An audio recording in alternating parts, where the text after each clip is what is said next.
this is Leslie with the Plaid Poodle, and today I'm going to show you how I made this cute little basket using the Curvy Keepsake box Thinlit dies. I'm going to use the Grateful Bunch stamp set again. I used it in a card in my video last week. I just love this stamp set. And I love the little flowers. I'm using the flower image today with the coordinating punch. So let's get started. First of all, you're going to need the Curvy Keepsake Thinlit dies and your Big Shot. And this is what the die looks like. It's just, and you're going to have to run 2 of these. You'll need 2 pieces. And instead of making the Curvy Keepsake box, we're going to make the little basket today. So I'm just showing you an alternate project using the die.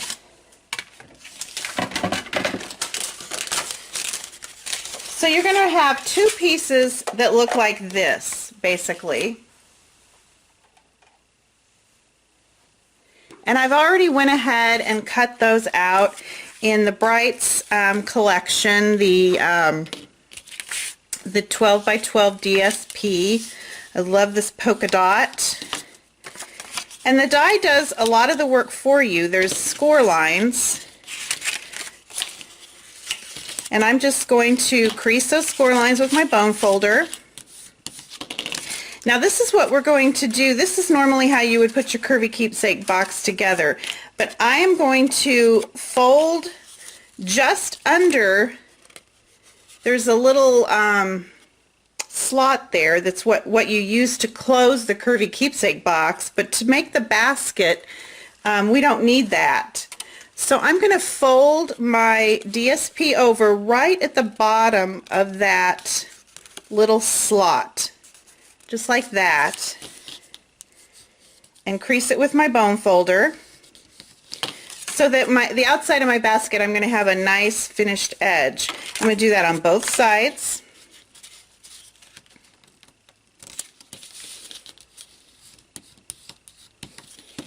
And then we don't need all of this. I could leave that on there and just adhere it down, or I could cut it off.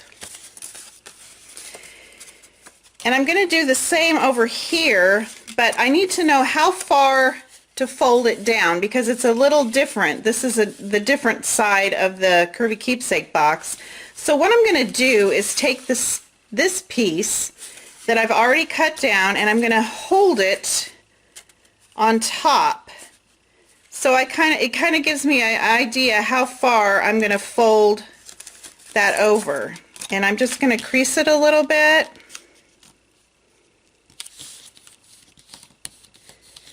And then I am going to cut this off because there's a nice little score line right there. And I can cut that off. So I'm going to do that on the other piece. Just going to hold that right on there to determine how far I need to make my score line or fold it over. I hope that's making sense how I did that. And again, since there's already a score line here on the handle, I'm just going to cut it right off on the score line. Now, I'm just going to use a little adhesive, some multi-purpose glue, or I'll just use some snail for fast purposes. And I'm going to fold those little edges that I just folded. I'm going to just fold them over onto the adhesive so that they're not flapping around, and it makes a nice finished edge. Okay, so now I've got the 2 pieces that look like this. And now I'm going to assemble it just how I would the Curvy Keepsake box, which is you adhere these bottom portions together. And I'm going to use a little fast fuse because I want it to really hold up.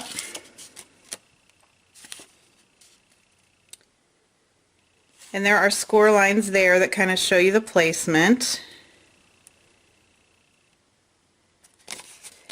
So see, there's the start of the basket. Now I'm going to use my bone folder and just kind of roll these like I would if I was creating the curvy keepsake box. I want them to have a little bit of a roll there. So to break down the fibers a bit and to curl that paper just a little bit to have it bow out as I did on my basket. I'm going to use my bone folder to do that. For the piece, the Whisper White piece that we're going to use to hold the basket together, it needs to be 11 inches by 1/2 inch. And what I'm going to do is just put a little strip of fast fuse on here because it will hold well and it will keep my basket. Then I'm just going to start at the top here, and I could have maybe rolled that piece of, used my bone folder to roll it a little bit to loosen it up a little bit. But I think, we can just manipulate it with my hands. And your corners are not going to meet exactly in the corner, the top corners. But I do want my edges to kind of meet. So you just have to kind of work with it. And I may speed up the video here just so you don't, so it's not cumbersome for you. So you're just going to work with it. And once we get this strip of Whisper White around here and the basket is together, we can kind of work with the basket as well.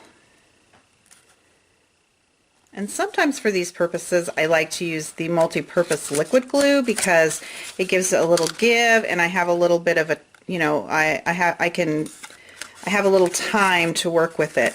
But basically that's your idea, is you're going to bring that around. And I'm just going to snip that off, and it won't matter because we'll have our handle and that'll cover up that seam. So now that our basket is done, that's the base of the basket, you can kind of just work with it and manipulate it around so it looks, square and your sides are touching. Okay, for the handle, I've taken a piece.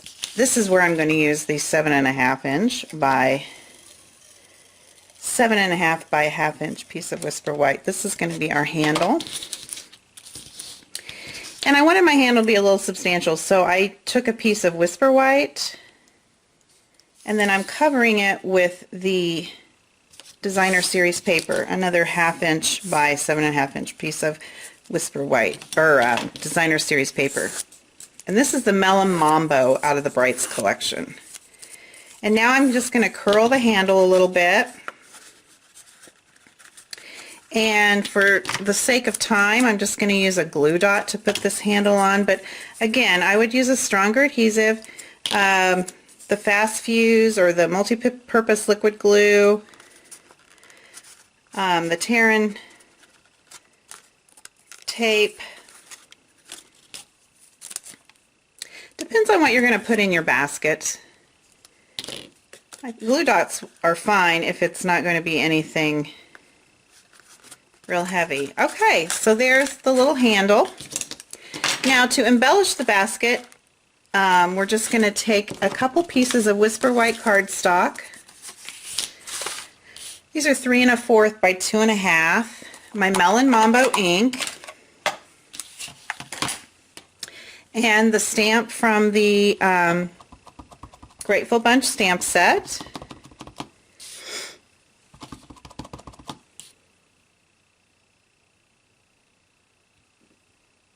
And like I said in my last video last week, when you're using photopolymer, sometimes it helps to use your piercing mat underneath or just hold it for a couple more seconds and you'll get a nice crisp image. And I really didn't need this big of paper. I always like to make sure I have plenty of paper, especially when I'm using a punch, because I want to have some room to grab onto that paper. So there's my two images. Then I'm going to use the coordinating punch. Oh, I'm going to have to cut a little bit of that off. I thought I had a little too much paper. Fit those images right in there. Whoops, slipped on me.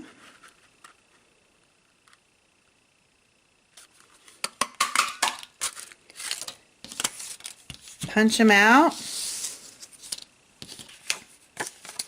Love how easy it is when you have coordinating punches. Like I said in my last video, I am not really a fan of fussy cutting. I'm too impatient, I suppose.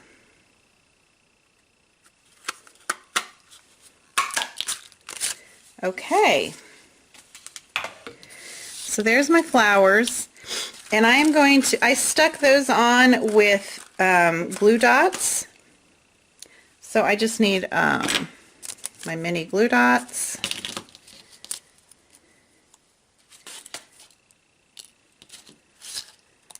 Picked up a piece of paper there.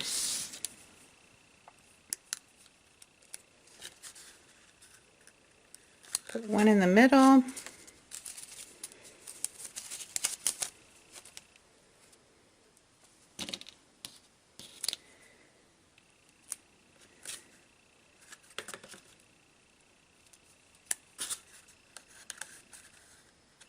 One kind of peeking out from behind. And then the little one as well. And then to embellish those up, I'm going to use some rhinestones.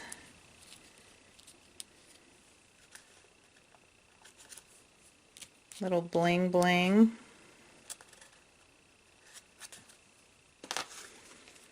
I think what I'm doing is I used a medium rhinestone on the medium flower. Anyway, so you get the idea. So that's the handle. That's how I embellished it. Then I can fill it with my treats, my shredded paper, and present somebody with that as a little token or a little surprise. It would be excellent for Mother's Day. But anyway, thanks for joining me today. If you'd like to see more videos, more ideas for paper crafting, please visit my blog, www.theplaidpoodle.com. And if you enjoyed this video, subscribe to my channel. Thanks again and have a great day. Bye-bye.